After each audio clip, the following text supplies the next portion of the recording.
Welcome, George. How Hello. are you? Yeah, well, thank you. Thank you for having me.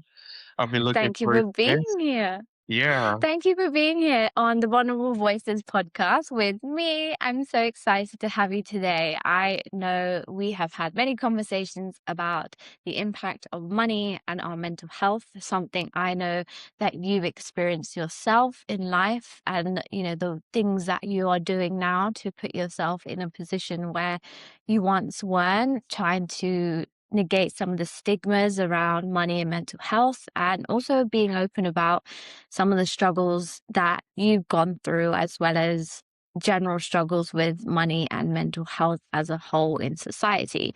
So I'm really excited for you to chat to us today and be vulnerable with me. So why don't you introduce yourself?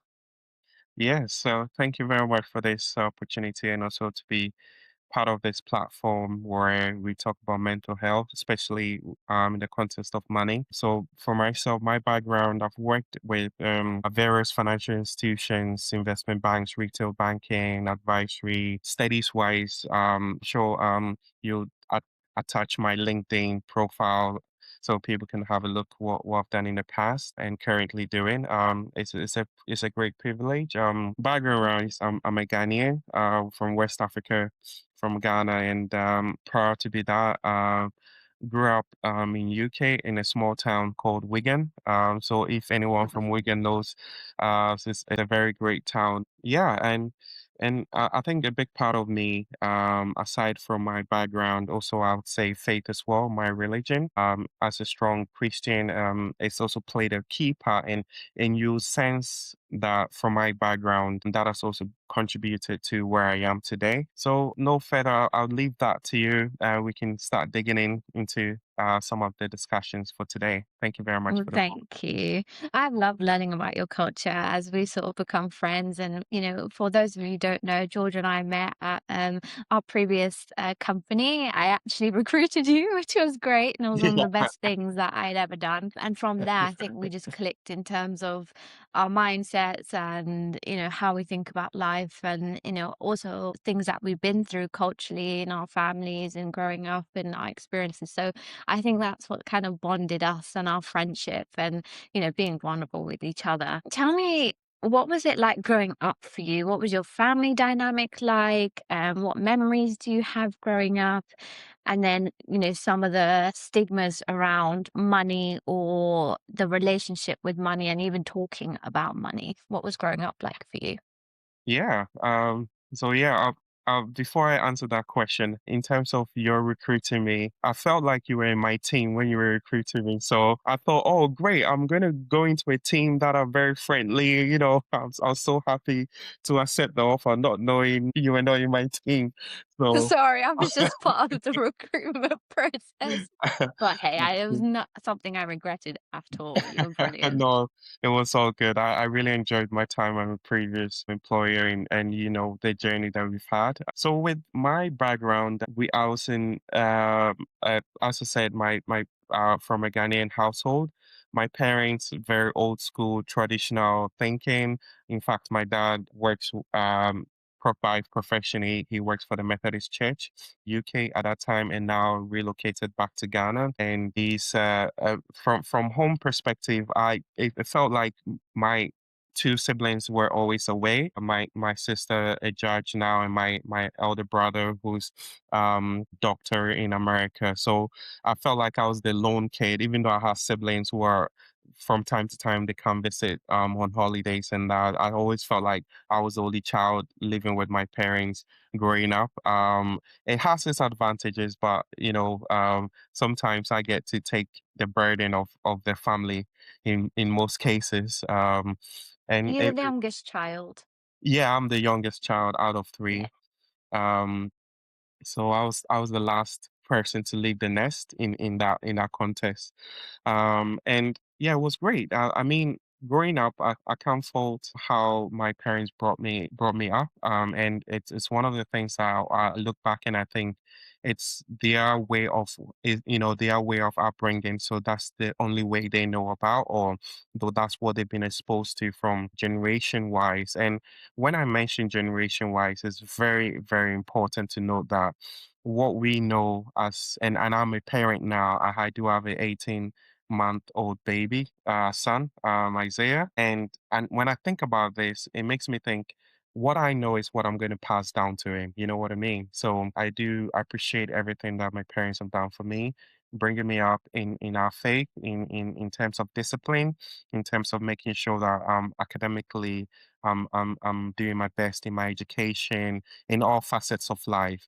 But I also think that culturally as well, in the West African culture, I think the aspect of money and conversation at home is sometimes lacking. As much as we talk about money, we don't go into details about what does money mean in the context of a household, and how often do an African or West African or Ghanaian context, Ghanaian family come together to talk about money. And most of the time, and I tell you this funny story, right? My when I was 17, 18, I got this job at my local one-stop shop, which is literally 2 seconds walk from where we used to live. And by virtue of the manager knew my mom and my parents very well. And so when I was like getting out up in age where I could have an employment, my mom went to the manager and asked if there's any jobs going, and my son, he wants to start working, explore those opportunities. And the manager was gracious. He knows me very well every time I go to the shop. So I was like, yeah, bring George in. And that was how I got my first job. So, and I grew really well in that job. I loved all my colleagues, and I got to know people in the neighborhood. But you know what? The interesting thing I break this story up is because my first pay when I got this job, my first pay, have a guess on what I had to do with my first pay, Give my it to your salary. parents. Yeah. You didn't keep any of it. Yeah, I didn't keep Not none even to of. buy some sweets or something from the shops. No, that Aw. my first salary is sort of like an initiation to adulthood, or in a way of things. It has to go to specifically not specifically to the dad, but mostly to the mom. To be like, this is my first salary, thank you, and it makes me laugh when I think about this, and I was wondering why did I even do that? Because is it that I got peer pressure to give my first salary to my parents, or is it a tradition? What is the standard? And I just think back, I I look back and I say, actually, I'm actually going to do the same to my son when he starts his own when he start working his first salary, he has to give all to me and my wife. But but I don't know how I feel about that. But maybe I'd have to change a bit. The reason I share this is because money is something that we don't normally talk about in the household. It's mostly, okay, I need money to for transportation. I need money for food and buying books, or whatever. But how often do we actually come together and have a strategy, or how often do we come together and have a plan as a family? This is what we want to do with our income, and this is where we're going. Alternatively, this is our income, this is our expenses, and this is how much we can save, or this is how much we can invest. Even to the point of thinking about investments and savings, I don't think there's that much conversation about that. And looking at even what options are out there in the market, what bank accounts that can I, as a family, can I start saving into? I don't think we had that conversation when I was a child, and even in the upbringing as well. And Mm, it's no fault to my parents. It's just that as I've entered into the financial world, I started exploring these things. I'm like, there's so many good, opportunities out there. There's so many things that are out there that can be useful for our lives. And why Mm. are we not using this? And when I have conversations with people from the same background as me and people who come from the same background and will attest to this, that we don't talk about these things, often. And left alone talking about money, and also left alone the impact of our mental health as well. So what was talked about? So say if money did come up as a topic, or say if I know you're a very curious person naturally, and this is why we get on. Did you Yeah. ever have questions around like, hey, mom, dad, like what happens with money in your income? Like how do I save? What is a general rule that we have in this house about money? Like, did any of those conversations or questions come up for you to your parents to have those conversations? Or was it just always a cultural, generational thing where you just don't talk about it? I think it's a more of like a cultural generational thing.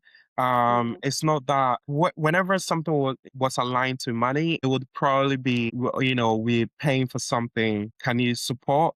Or, Practical. yeah, practical things, not Mm. things that were invest or save or plan for the future, those kind of things. It's more of like we've got, you know, groceries if you want to pay for groceries, so, getting you to supporting those kind of areas. And there's nothing wrong with that, to be fair. There's nothing wrong with that. But from my point of view, or from practical things, I think our culture, we need to extend that and starting those conversations from as early as even in when kids are in their teens, and also when they start adulthood and they go out there. And I think one of the major drivers nowadays is finding the balance between what our culture sees as important versus what we think is important. What I mean by that is, culturally, as a child, you don't need to question what your elders, what your parents says, what they're going to do with money.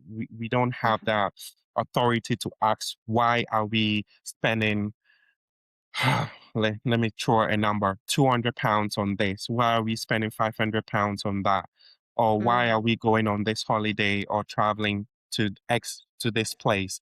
We don't have that authority because we are always seen as a way of putting that trust and respect for our parents or our guiding in Mhm. that context. So it's really difficult to have, because of that cultural respect and trust in that way. It's really difficult to ask probing questions on questioning why we are spending money on certain things, or even Mm. having multiple credit cards, and what is the need for even a credit card. Even me, when I was very young, I didn't even know what a credit card was. I Mm. knew my parents had it, but I didn't really understand how to use it, and what are the dangers and implications of, using this credit card, and what could happen. And it got to a point where in my life, and just personally, I maxed out on my credit card, and I didn't have an immediate plan to pay it off. And I thought, oh, it's free money, I can just buy anything or pay for anything. But actually, Mm. we need to sit down culturally as a family to understand it. Having a credit card, you need to understand that you need to find a way to pay that back. You need to have a plan to pay that back as quickly as possible. And we were not never had a conversation about the effects of our credit score and how that impacts, our future as well. So How did that make you feel? So some of the emotions and feelings about being in credit card debt. Did you so for me personally, feelings would be like feeling scared to kind of approach family that don't really talk about it and going, "Oh my God, I've got myself into this situation. I need to speak to someone who might have knowledge about how to help me." But I'm a bit scared because of judgment and shame and feeling guilty as well. What feelings did you have when you were in that situation? And did you speak to your parents about it and ask for help? Were you able to? I would say, from my point of view, I had some kind of security because I was still living with my parent. So I didn't have any worries. I didn't feel any, that I was in financial stress, in that, let me use that terminology, because I didn't have any major bills in quotes, where I had to take care of a whole household. All that I was taking care of was just myself and my income, was pretty much going to what I want to do really, you know? mm, But when I mm, think back, if I had somebody or if I had a coaching of I was 18, I was still living at home, earning like really good salary between four to 500 pound at that time, 10, 15 years ago. That's a lot of money for a teenager. If I had a hindsight to even saving that consistently for a period of time, that would have been a good boost. By the time I finish uni, that would have been a good starting point to you know, get me up to do other things in life as well. But it's no fault of my parents or no fault of my culture. It's just that these are the loopholes within our culture and our backgrounds that we need to bridge the gap. I feel that people within my age group understand the importance, and I'm going to throw this in as well. mm, Generationally, as I said earlier, generationally, we haven't passing down things that we know, and they cannot teach us something that they do not know about or haven't experienced. This is the mm, this is the truth. So if I have experienced this, this is what I'm going to pass down to the next generation. So, and to think about how I feel with being in a financial credit card debt is understanding the triggers of mental health. There could be various things that trigger us in mentally as well. It could be chronic pain. It could be family, relationship. There could be other things as well, like major life changes, job situations, mm, um, social media nowadays can trigger us in our mental that can cause mental health problems as well. And one of the big factors is as well is also money that mm, can serve as a trigger. So as an individual, it's always important for us to understand where our triggers are. What is the root cause of our mental health? mm, What is causing us to feel depressed. And one of the things that I'll say is that at the point where my trigger started, and this is so important for us to understand, is that for me, my trigger started when my parents relocated back to Ghana. That was when my trigger started. And mhm, anyone who knows me, anyone who has have a good relationship with me and friends in various churches and schools and workplace understand that is when my trigger started. That is when my whole mental health situation started. Is because I felt that my backbone, my sense of security, I felt that, oh, my parents are there. They can bail me out. If they can support me with things. You know what I mean? They can support me whenever I call upon them, and they were fantastic. But actually, as I taught how to be, did I know how to be so self-sustainable? Did I know the impact of even drawing up a budget? What is a budget? I kind of remember from the time I was born till the time when I went into these financial situations. I can't mm, remember ever sitting down, taking a pen or paper, or even on my phone notepad, writing out this is my income, this is my expenses, and looking at how much is left or how to do that. I never did that until the trigger happened when my parents went back to Ghana. And that caused a cascade of events. And one of the things that many people know that is I was working, I was doing a really good job, but actually when I look at my expenses, it doesn't fit my income. How am I going to survive on this income when I've got a bungalow to look after, a house to look after, rent was taking literally 90% of my income. And then mm, all the household bills, you've got heating, you've got electricity, you've got internet, you've got literally everything. And mm, all these responsibilities happened as a result of my safety net, which was my parent leaving. And now it fell upon my lap, not thinking about the implication of that and not considering, oh, actually, I do not earn enough money to upkeep this house. mm.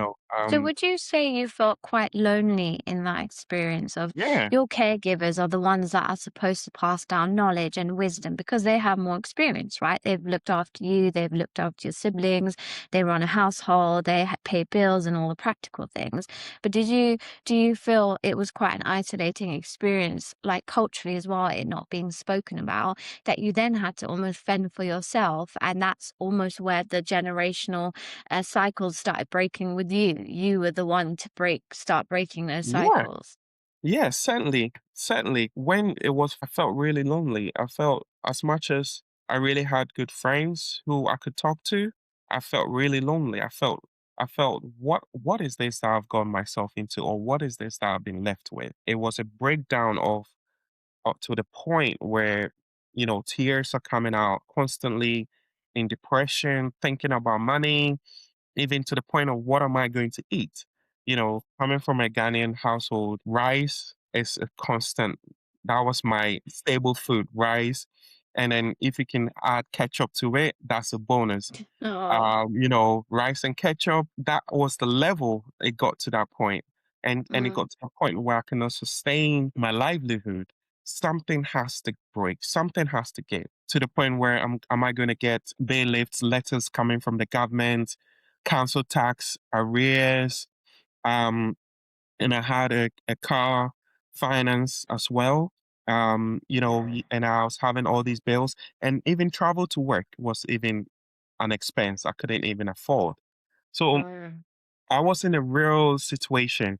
So something has to give. And it got to the point where, okay, I I cannot afford to have this house. So I'm gonna sleep in my car. I have to take that break and cut myself off from this expense. And I was already in house arrest as well. So how am I gonna Yeah. even pay for all these arrests on house, on council tax, on electricity bill, heating, hot water, and even to get out of contracts on the internet as well? That was a problem. And Did they give you a time frame to kind of try and coop some money to save you from having to sleep in your car or bailiffs coming to seesaw your assets and things that you've got? Did they give any time frame, or also did they give any help towards your situation, or is it quite cutthroat? I think when and in the hindsight, they were trying to be supportive, but when you are in a mental, the problem is when you are very depressed and your mental health is to the lowest of point, whatever anybody's saying that could be of support to you, you don't see it. You don't Mm, see, I couldn't see the light at the end of the tunnel. And to the point where I had to, you know, rely on good friends to even help me logically think through things. You know what I mean? mm, Um, that mental health and financial stress is very, very real to the point you can't see you can't even do one plus one, you can't even think for yourself. And mm, I don't know how I sustained myself throughout that. And bless God that I was in a church family, really good church family who held on to me, helped me put things right, even to the point of giving me somewhere to stay. And my godmother helped me, sheltered me with food and location as well. But when you think about all these things, mentally I was gone. I couldn't mm, I couldn't understand I couldn't understand how this have happened because I'm from a really respectable family. My education is on point. I'm doing a well respected job. So how am I in this situation? The part of our culture is really hard to communicate these things to your parents. Sometimes I find it difficult to share these sort of experiences with them. But now I'm mm, older, I'm telling them all my experiences, what I went through when they were away, and it's no fault to them. I think it's the way of how, as a culture and as a household, in our background, we need to start preparing ourselves adequately for the future, putting putting plans in place to support our children and even to the point of children's children. That is what biblically it talks about. And mm, somebody I was speaking with in some of my workplaces, they know the structures that their great grandparents put in place for them, and their names still exist. If you ask me, do I know my great great grandparent? No. What did they leave for me? Nothing. What did my grandparents leave for me? Nothing. And this is how generationally, this is what is happening in a broader context. And this Do is you why think also, sorry, look do ahead. you think that also as a man and having, those responsibilities and responsibilities as a whole, you think differently as a man and also sharing our emotions and feelings about things. Do Yeah. you think that had a part to play in being able to speak to your parents or feeling Yes. worried about, going to someone or asking for help? How did that impact you and your mental health about, your experience as a man growing up? 100%. Because as a man, you're seen to be strong. You need to be a leader. You need to be confident. You need to stand firm no matter the situation that you're going through. But actually, that is a wrong thing to be saying to a man, you know, because or to anybody in general. And I think that it's a cultural thing that needs to be broken because they say something in Ghanaian language, oh, you're Bema, meaning you are a man. That means you need to be able to stand firm in situations, in whatever situations they are feeling. So personally, inwardly, I will never open up to my parents about my struggles at that point because I know what they're gonna say. They'll be encouraging, they'll be telling you that you're a man, you have to keep on going.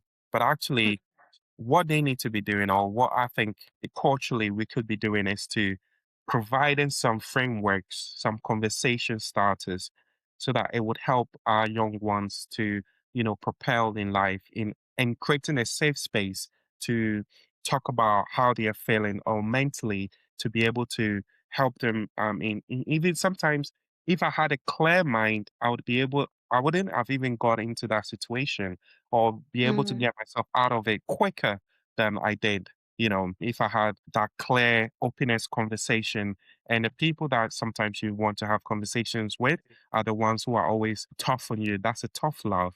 But there's sometimes that's very difficult to do.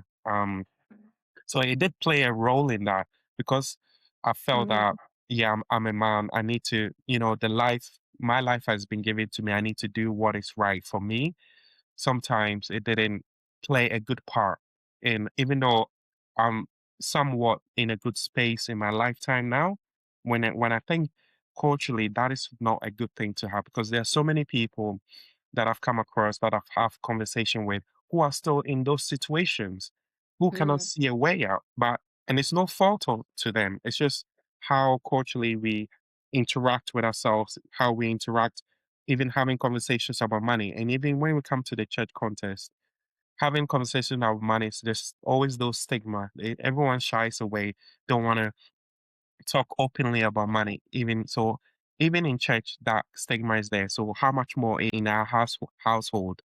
And even couples, even married couples, and mm. great marriage. If you look at the statistics, many marriages fails because of finances.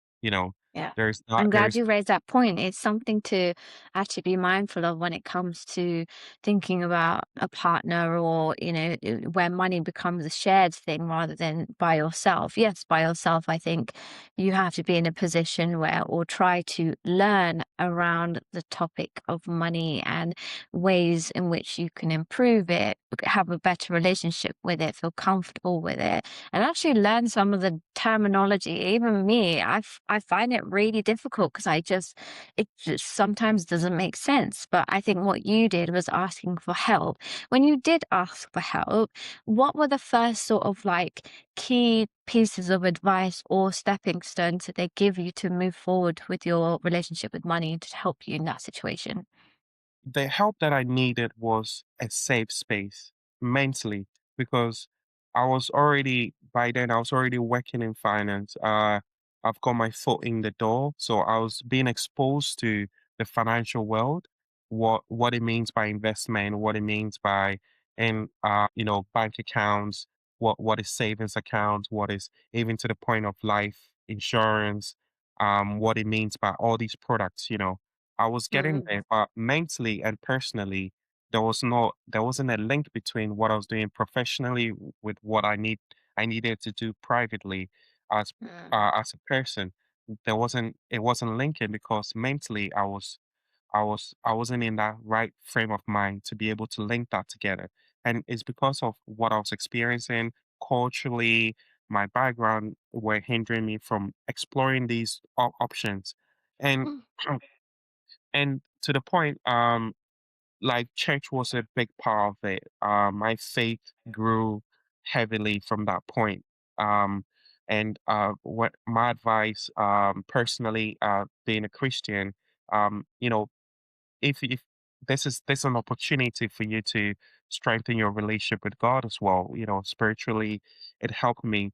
People who supported me heavily were all from a church background. My friends helped me a lot. Like I can remember like my old in back in Wigan, we had a music group and sometimes they just bring food. One of our church leaders will do a whole week's meal and just mm, freeze it and just give it to me. And my godmother was like helping me as well. And, you know, here and there, giving me, you know, support with finances and other support as well. And one great friend of mine, like, looked through, okay, you need to get rid of this. You need to call the council, tell them you can pay this, you know, supporting you with the next steps. That is the kind of support you need. And these are options mm, that are out there. Like later on, I'll send a list to Anisha, and then you'd have a list of what supports are out there. You have like citizen advice bureaus that can mhm, help you whenever you're in a situation. You just talk to them and they'll be able to direct you in the right space. Because you need somebody who will, when you're in a mental space with financially, you need somebody who is not in that situation, but also can sympathize and help you navigate through the situation. And like a that mentor or like a something. mentor, exactly, Yeah. like a mentor. Mm, So they can holistically look at your situation and be like, okay, let's take a step back. Let's pay this off first. Let's contact these people to help you pay this off eventually, and you'll become debt free. mm, Let's look at what the next steps will be. Why are you paying for a bank account? Can you look at free bank accounts? There are many bank accounts out there that are free. You mm, know, there are some bank accounts when you pay for it, it gives you extra benefits, but you're not to that level yet. So why are you paying for bank accounts? So these sort of conversations that and also speak to your bank as well. What can I do in my situation? Because they are mm. personal bankers who can provide you an informed advice on what your financial options are there, and then you make an informed decision. There's I mentioned six advice bureaus. There are other counseling locations as well that can give you Yeah. financial counseling as well. I will Mhm. link all of these resources and tools in the description box on YouTube, on my platforms as well, because I think it's really helpful to provide enough information for people who might be entering this world of learning about money. And a lot of people might be doing it alone. Um, In terms of your support group, I love that you've mentioned community's been a massive part of your journey in terms of feeling safe, feeling supported, and having some guidance with mentors and your godmother and things like that. How important is it? And what do you think the relationship between who you spend your time with and where your money and energy is going and what you're using it? How did those two things come together? And have you been in situations where you're realizing the certain people or environments you're in and hanging around in is actually enabling poorer finance expenditure and your relationship with money and that energy. Yes, it's 100%. There is a saying, you know, show me your friends and I'll show you your character, you know. Yeah, your circles plays a big part and 100%. And amazingly, the things that as I'm growing right now, as much as I'm, you know, friendly and I know people, I have very close people that I talk to about finances, personal, my cousin, like within even family settings, I Mm, have really one or two or three people that I have that in-depth conversation with. It's very important because it breaks you down. They are able to challenge you, when there's a need for you to be challenged. You know, when you're young, we always go with the flow with what everybody's doing. But actually, when you start growing up, it's very important to have friends who are ambitious, friends who are challenging you to take that steps forward, and having that network that you can call upon when you've got a trouble that you can troubleshoot with together. And that connection is very important. And aside of having your wife and your family, it's also good to have that friendship as well, and those also play a big part. And when I was in that situation, my friends were very, very instrumental, even to the point of one of my close friend, like really good. I, blood doesn't make, family. He is like a family to me. Support me Mm, for my move from Manchester to Glasgow. Like came to pick me up, and then we moved to Glasgow, and I got a new job to, help you with your transformation work. I've got cousin really close. We're talking about like, upbringing, finances. How are we going to set our families up? He's got family of his own. I've started having a family of his own, watching how he's, you know, changing or putting things in place to set his family up. That is the sort of, network you want to have. Um, mm, I've got good friends that we can talk openly about our finances, challenging ourselves to do better with our savings, to do better with what we're spending money on. Are we actually making an impact to our families and to our community, to our church family? What are we using our finances for? And sometimes to mm, the point of how are we, impacting the lives of the people in our church? Not only by giving people money, but also are we also utilizing our knowledge, our experiences to help bridge the gap between what more or less our older folks know versus what the new world is going with in terms of finances. I don't come to you as an expert in finance. No, I come to you from the point where I'm trying to help people start conversation. We need to start the conversation. We need to have an open space where we can say, hey, actually, um I'm struggling here. Can somebody help me? And mm. we need to have that open conversation. It's so important until the It's time so when we take away that stigma of raising our hands up and saying, I need help to think through my finances. We will mm, always have mental health linking to money. I want to point out is that the problem is not money. The problem all along it's not money. It's about what sort of emotions we've attached our lives to. mm, And when we look in a Christian, in a biblical context, we have attached our life, our love to money. So when we look at what other things other people are doing, or when you look at social media, somebody is driving this car, somebody's buying this house, or going on these lavish holidays, mm, it gives you that notion that that is the goal to set your life to. But actually, they may be living a completely fake, realistic life, or they put mm. themselves in a financial stress just to go on this holiday or just to buy this car. And are we actually making wise decisions with our money? The problem is actually no money. The problem is what we have attached ourselves, the love that we have for that money, and what we think money can bring. Don't get me wrong, money can pay for so many things, but Yeah. we know that there are millionaires in this world who have absolutely everything and is still not happy. There are Mhm. people who have little and are the most happiest people in the world. So the key is not actually money. It's about what sort of emotions, and also being able to. So the two things: being able to freely openly as a family, in your nuclear family, in your extended family, in your church family, in your community, in your culture. We should break those barriers of having those conversations so that we can progress forward, because I believe in the collective power of group of people, group of cultures, group of community coming together, collectively talking about money and also driving ourselves forward collectively, because we do have power when we all come together. And these things needs to be broken down from my point of view, from my perspective, until I until then. love that you raised the point about social media, and it almost comes back to this performative nature of how we're showcasing ourselves. That we, at some point, may have all been guilty of showcasing we're travelers and we, take a picture on a beach or we, take a Absolutely. video of something and go, look, this is my lifestyle. But the reality of it might be completely different. And this is where having conversations like this can break down the distortion of fake reality and real reality.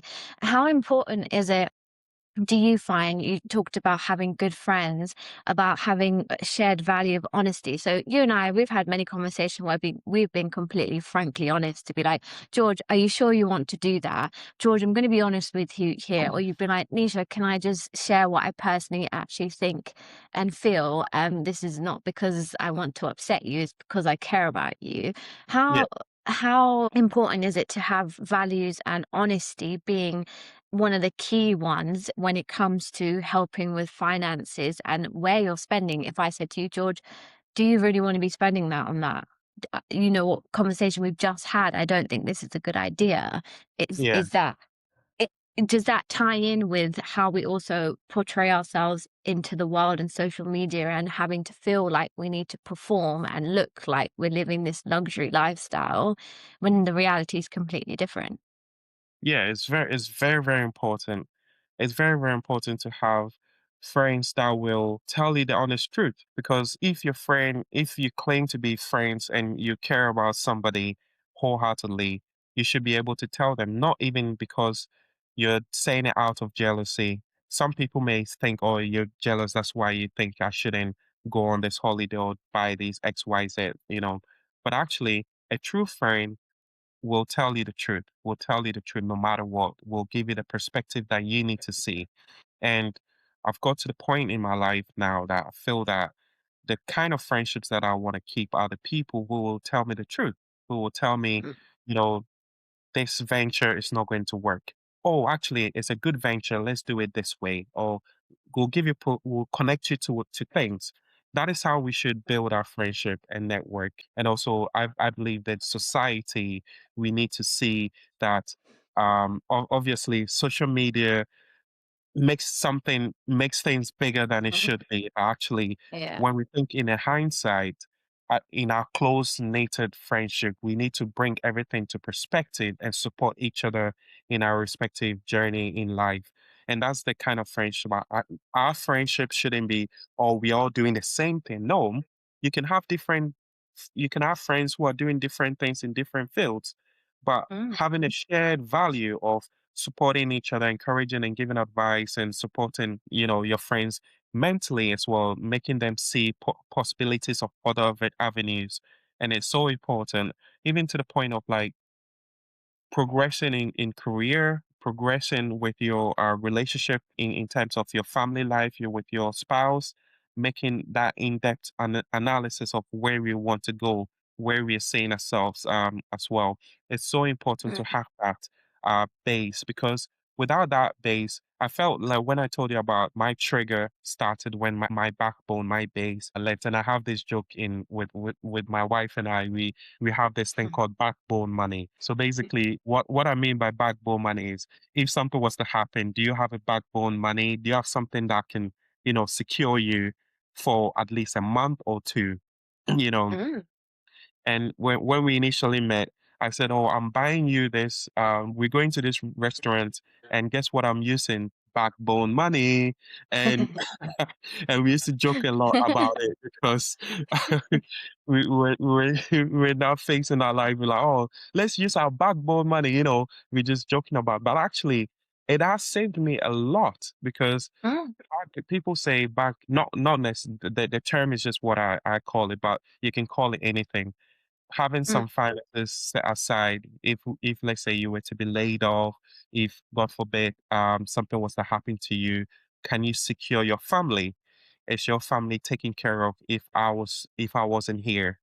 that is the Or backbone even that as a single person who may not even have have. families, Yeah, as your own person, exactly. as your own self, it's basically like money for a rainy day, isn't it? Because Yeah, sometimes, exactly. often people might think, hey, you have a family, so even if you were in that situation, you'd still be fine because they would have something.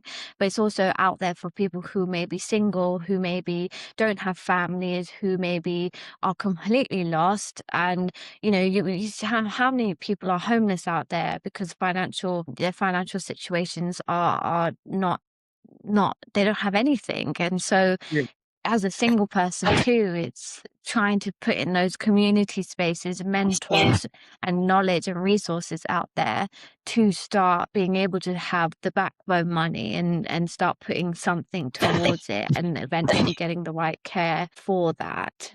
How, as you've grown up and you've started becoming more and more like independent, you started moving away from your family in terms of having your own and all the things that you've been working towards. And you talked about at the very beginning when we started about when you first got your first job and your first salary went to your mum. Yeah. How has that relationship been with your parents and you and your money? Do you feel you're still, in some aspects, giving to them as something that, just as you've grown up, you've always done? Or do you feel it's been harder to have more boundaries when it comes to yours and theirs? Yeah, I would love to hear the comments of people from my background, from African background, Ghanaian background, whatever background you are. I'd love to hear your comments on this question because it's a difficult thing to talk about. Um, because we live we come from a culture where there's that expectation, strong expectation that you have to constantly remit your parents. So it's something that I don't think if this was to be broken, there's going to be a World War III or IV going to happen in this world. I'm sure there'll be Well, missiles thrown from my parents to my house they might if I ring you, was be to like, have "Hey, what is this podcast that you've just done?" But I think it's yeah, important to raise, right? This is yeah. where It is important. It's truth. good. Like I feel that it has taken time for parents to understand that okay, my or my child needs to have that space to also explore and use their finances to bring themselves up. And there are places, and these conversations are very important. And onto the point where we get to the point where we can have that open conversation, you would always feel that added pressure and stress because, oh, I have to send something back home. I have to give Mm, my parents an X amount each month so that they can also continue with their upkeep. But actually, we need to have an open conversation and see that is it important for me to be sending this money every month? Or can I send you once in a while or when there's something that is needed to be contributed to? You have to mm, make that assessment. And our culture we need to graduate to the point where th- it's great to, and I'm going to touch on this slightly, but I think we should have another conversation just talking about this topic because it's a big issue. I've seen children cutting off parents because they don't want to be taking care of that extra level of stress because naturally they themselves are not even doing well. They cannot even afford the kind of things that with their income, with their upkeep, and left alone sending money back to and giving money to parents. So money. Do you think there's a level of IOU as you grow up and you start becoming more financially independent?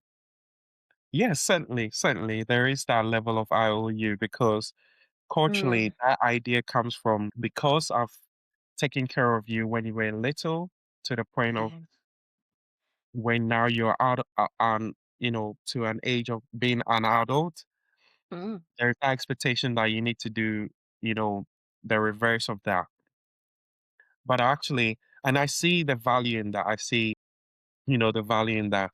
Life, we are living in a complete circle to the point where and it's made me realize how important since I became a dad, having a child who is solely dependent on me for their feeding, for their changing, clothing, everything is my responsibility.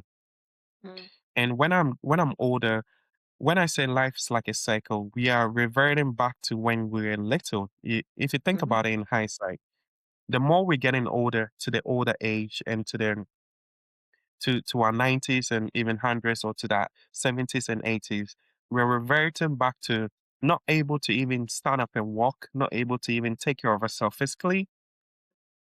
So we need that level of support. So mm. there's always that needed element of children taking care of parents at their older age. And it's always a must. And I see that this is always important. But however, what I think um there's a disconnect between that kind of conversation, seeing it as these are conversations that we need to have as a family with your connect with your group. You need to have this conversation because it will get to a point where the failure to prepare, the failure to have this conversation probably before even they start getting old, it would Mm, leave you with a burden because naturally you are also building your family and you have to also take care of the cycle, the end of the cycle as well. mm, So mm, it's very difficult and with the lives, with the cost of living, with the cost of everything nowadays, you have to have this conversation and prepare effectively. You have to utilize um, the information that are out there, the useful information, and the systems that are out there to make sure that you're prepared effectively. mm, And what do I mean by that is things like, okay, do we have insurance? Do we have a policy? Do we have savings towards those kind of goals? Do we mm, have a plan how we cater for our parents when they retire or old age? Are they going to be with us, or how is the live?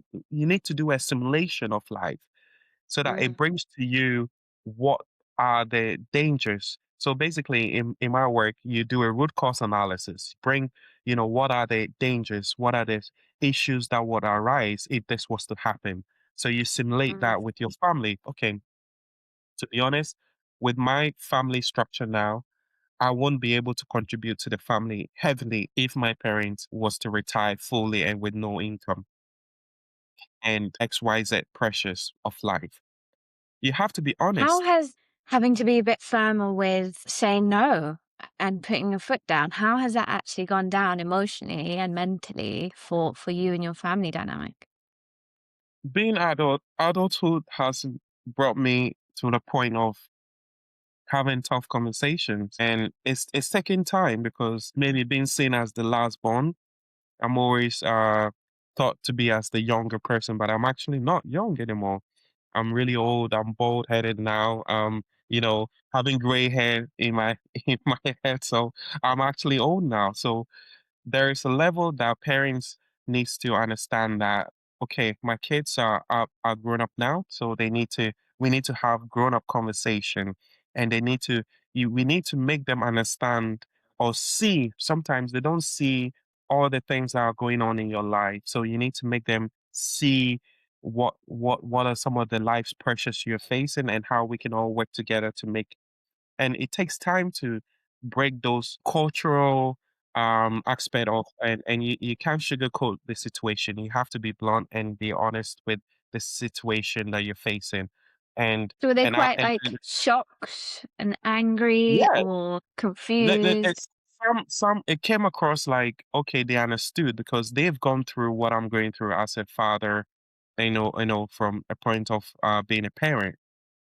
So it kind of feels if there was a joke made that, oh, okay, now the parents are now the child and the child is now the parent in that way. And it's a reverse and it goes back to the cycle of life.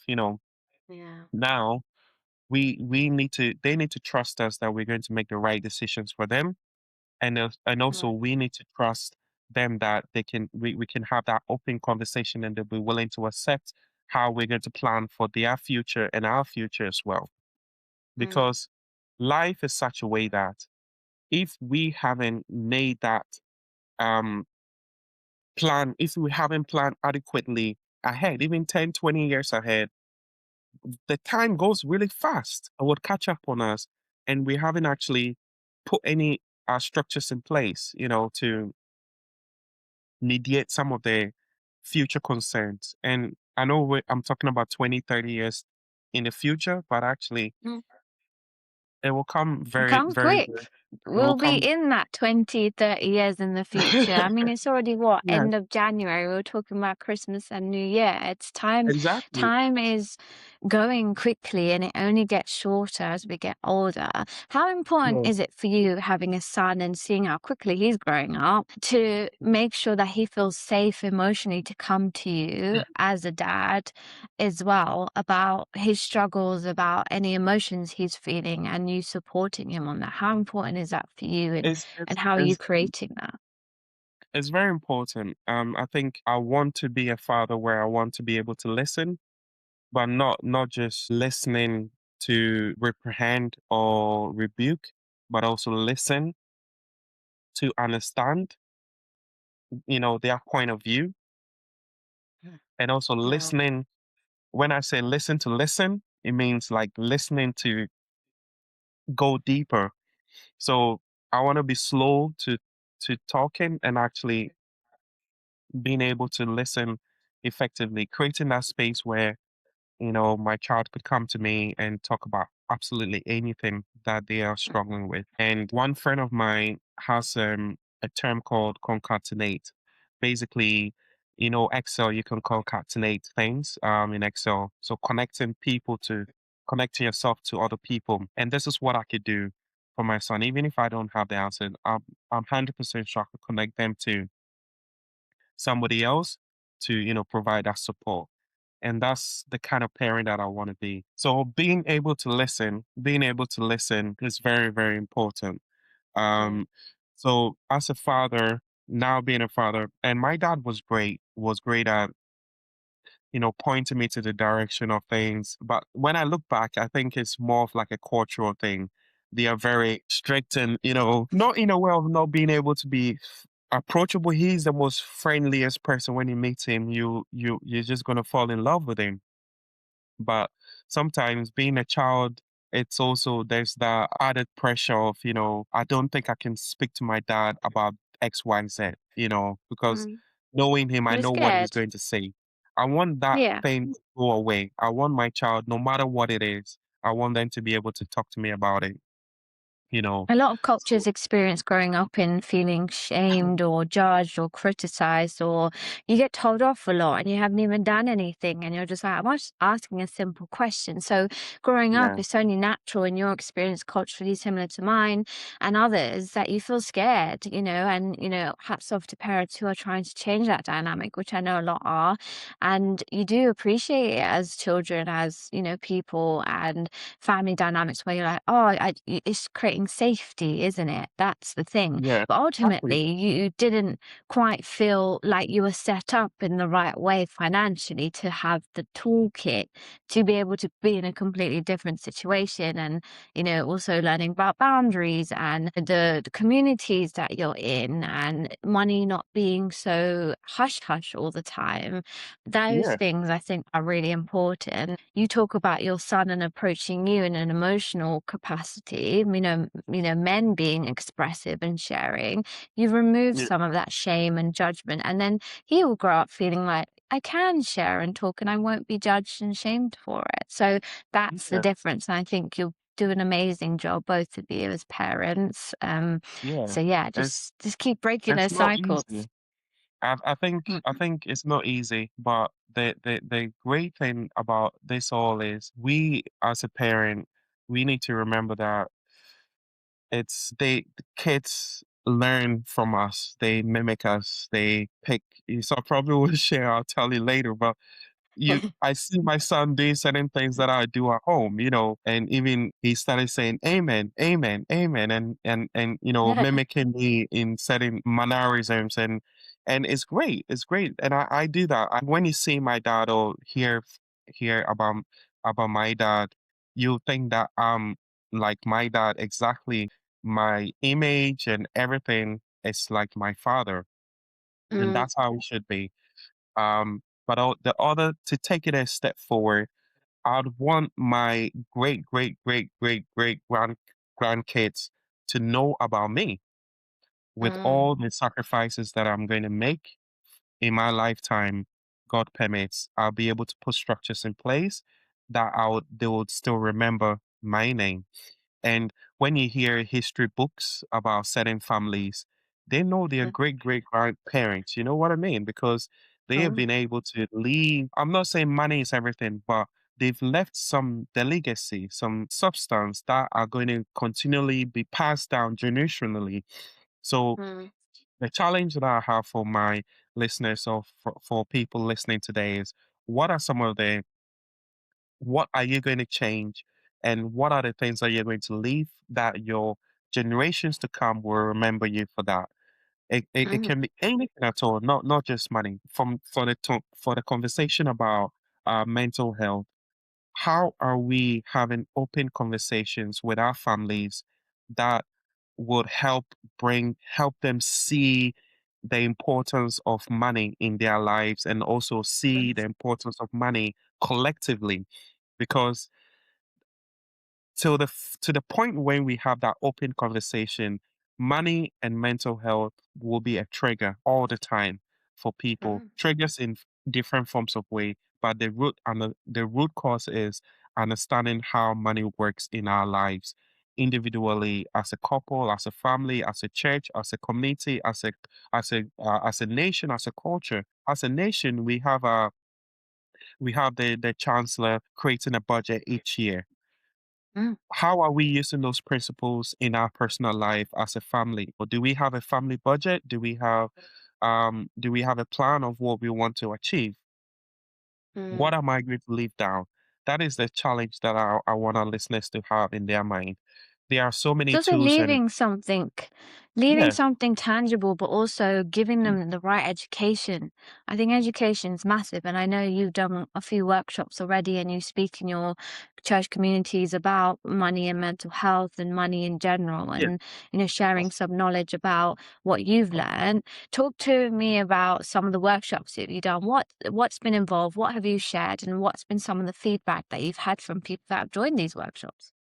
Yeah, feedback has been great. So I remember one workshops I was playing with Legos with people, Mm, and the point of it, even though it was playful, we were actually learning. So I put people into groups, and each Lego has an itemized bill on it, and the goal is to calculate how much it would cost to build mm, and then each team will be given a house to build. So with your Lego, you need to calculate to make sure that you have enough money, which is the Legos, to build your house. And it's a challenge. And now there's priorities on, okay, this needs to go in, this needs to go in.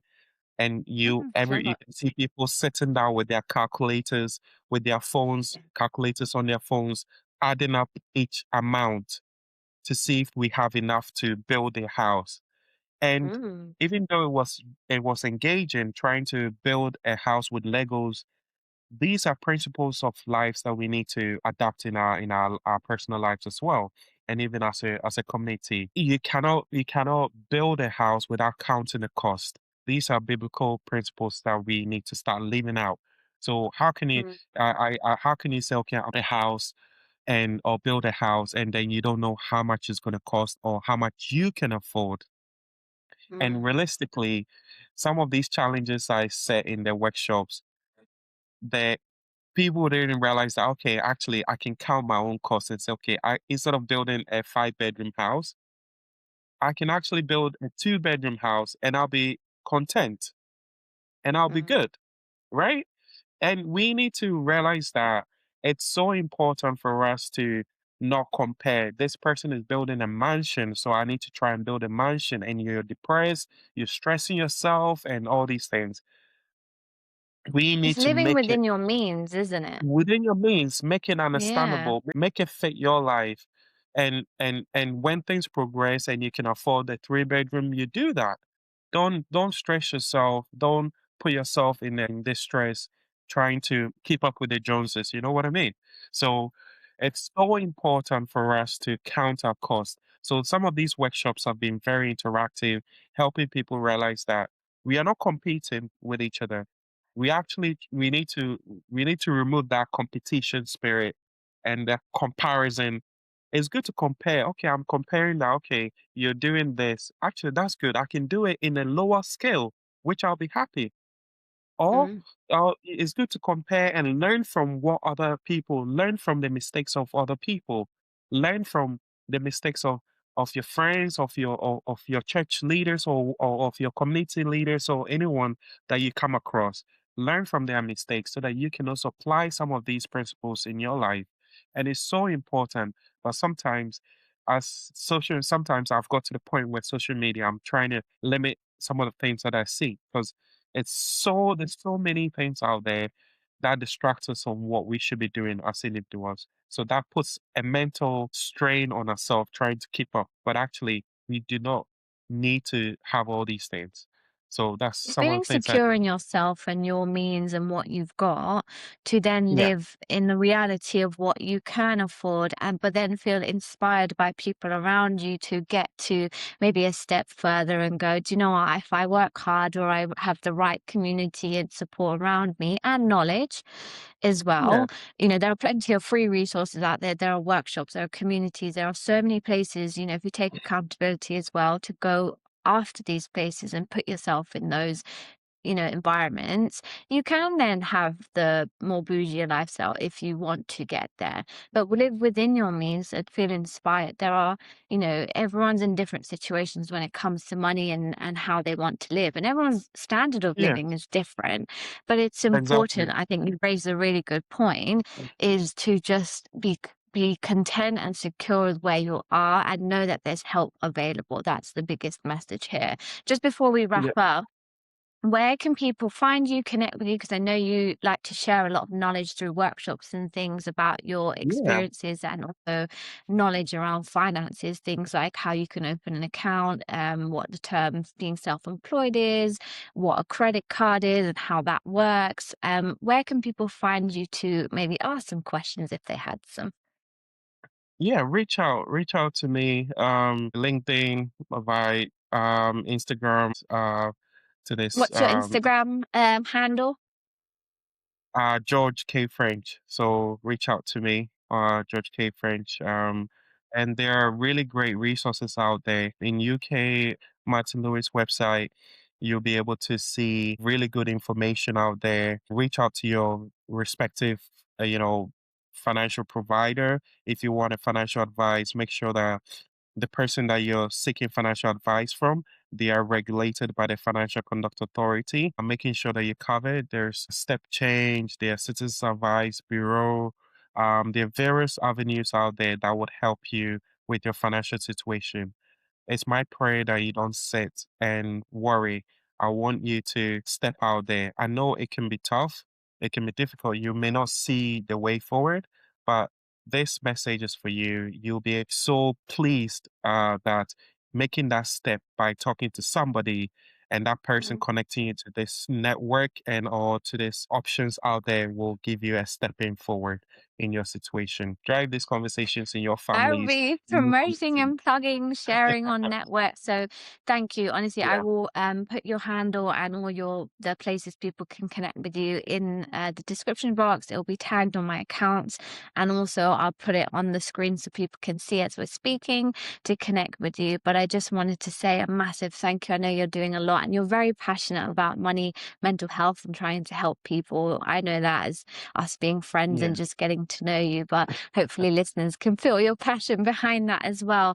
But I just wanted to say thank you so much for coming on today. I have learned so much and I really do hope that, we Thank can you. help each other in this way. So thank you so much for coming on, George. It's been a pleasure. It's a pleasure. It's certainly a pleasure. Thank you so much for having me, and keep going with this journey as well. It's a great avenue, giving that open space for people. So thank you for this opportunity, and looking forward to the next one as well. Yes, a spin-off. Keep an eye out. But I think your life experiences and what you've shared today is truly inspiring. So you should be proud of yourself. But thank you so much. And I'll see you soon.